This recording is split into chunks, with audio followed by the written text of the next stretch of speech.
దినవృత్తాంతముల 2వ గ్రంథము 31వ అధ్యాయము. ఇదంతయు సమాప్తమైన తరువాత అక్కడనున్న ఇశ్రాయేలు వారందరూ యూదా పట్టణములకు పోయి యూదా దేశమంతటను బెన్యామీను ఎఫ్రాయిము మనష్షే దేశముల యందంతటను ఉన్న విగ్రహములను నిర్మూలము చేసి దేవతాస్తంభములను ముక్కలుగా నరికి ఉన్నత స్థలములను బలిపీఠములను పడగొట్టిరి. తరువాత ఇశ్రాయేలు వారందరూ తమ తమ పట్టణములలోనున్న తమ తమ స్వాస్థ్యములకు తిరిగి వెళ్ళిరి.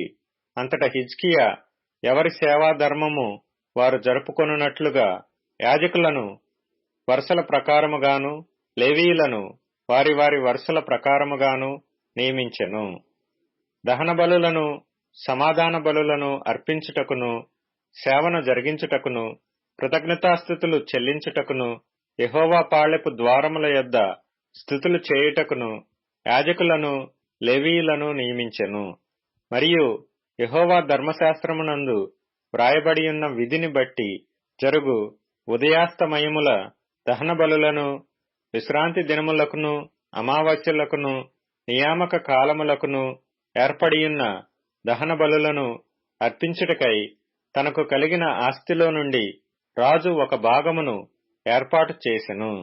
మరియు యెహోవా ధర్మశాస్త్రమును బట్టి యాజకులను లేవీయులను ధైర్యము వహించి తమ పని జరుపుకొనున్నట్లు ఎవరి భాగములను వారికి ఇయ్యవలసినదని యెరూషలేములో కాపురమున్న జనులకు అతడు ఆజ్ఞాపించెను. ఆ యాజ్ఞ వెల్లడి ఎగుట తోడనే ఇశ్రాయేలీయులు ప్రథమ ఫలములైన ధాన్య ద్రాక్షారసములను నూనెను తేనెను సస్య ఫలములను విస్తారముగా తీసుకొని వచ్చిరి. సమస్తమైన వాటిలో నుండియు 10వ వంతులను విస్తారముగా తీసుకొని వచ్చిరి. యూదా పట్టణములలో కాపురమున్న ఇశ్రాయేలు వారును యూదా వారును ఎద్దులలోను గొర్రెలలోను 10వ వంతును తమ దేవుడైన యెహోవాకు ప్రతిష్ఠితములైన వస్తువులలో 10వ వంతును తీసుకొని వచ్చి కుప్పలుగా కూర్చిరి. వారు 3వ మాసమందు కుప్పలు వేయనారంభించి 7వ మాసమందు ముగించిరి. హిజ్కియాయును అధిపతులను వచ్చి ఆ కుప్పలను చూచి యెహోవాను స్తుతించి ఆయన జనులైన ఇశ్రాయేలీయులను దీవించిరి. హిజ్కియా ఆ కుప్పలను గూర్చి యాజకులను లేవీయులను ఆలోచన అడిగినందుకు సాదోకు సంతతి వాడును ప్రధాన యాజకుడు నగు అజర్యా యెహోవా మందిరములోనికి జనులు కానుకలను తెచ్చుట మొదలుపెట్టినప్పటి నుండి మేము సమృద్ధిగా భోజనము చేసినను చాలా మిగులుచున్నది. యెహోవా తన జనులను ఆశీర్వదించినందున ఇంత గొప్ప రాశి మిగిలినదని రాజుతో ననగా హిజ్కియా యెహోవా మందిరములో కొట్లను సిద్ధపరచవలసినదని ఆజ్ఞ ఇచ్చెను. వారు వాటిని సిద్ధపరిచి ఏమీయూ అపహరింపకుండా కానుకలను 10వ భాగములను ప్రతిష్ఠితముగా తేబడిన వస్తువులను లోపల చేర్చిరి. లేవీయుడైన కొనన్యా వాటి మీద విచారణకర్తగా నియమింపబడెను. అతని సహోదరుడైన షిమీ అతనికి సహకారిగా ఉండెను.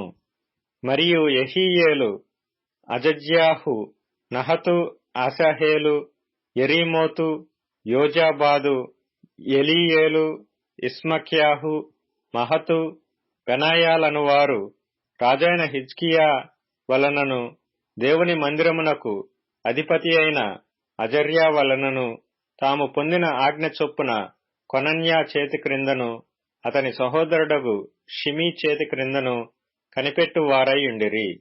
తూర్పు తట్టు ద్వారమునొద్ద పాలకుడును ఇమ్నా కుమారుడు నగు లేవీయుడైన కోరే యెహోవా కానుకలను అతి పరిశుద్ధమైన వాటిని పంచిపెట్టుటకు దేవునికి అర్పింపబడిన స్వేచ్ఛార్పణల మీద నియమింపబడెను. అతని చేతి క్రింద ఏదెను మిన్యామీను యేషూవా షమయా అమర్యా షకన్యా అనువారు నమ్మకమైన వారు గనుక యాజకుల పట్టణముల యందు పిన్న పెద్దలైన తమ సహోదరులకు వంతుల చొప్పున భాగములిచ్చుటకు నియమింపబడిరి.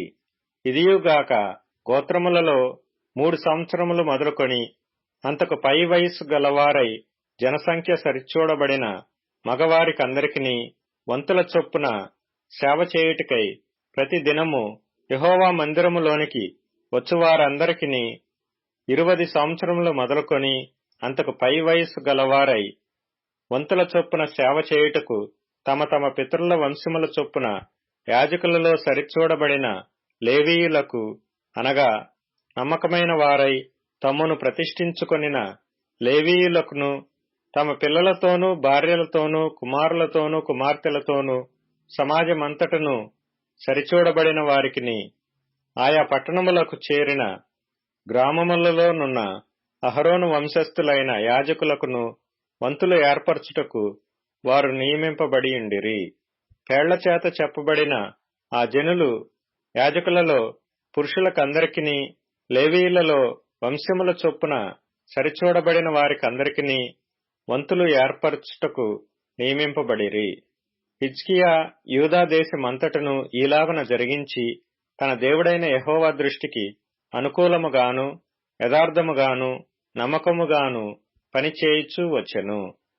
తన దేవుని ఆశ్రయించుటకై దేవుని మందిర సేవ విషయమందేమి, ధర్మశాస్త్ర విషయమందేమి, ధర్మమంతటి విషయమందేమి తాను ఆరంభించిన ప్రతి పని అతడు హృదయపూర్వకముగా జరిగించి వర్ధిల్లెను.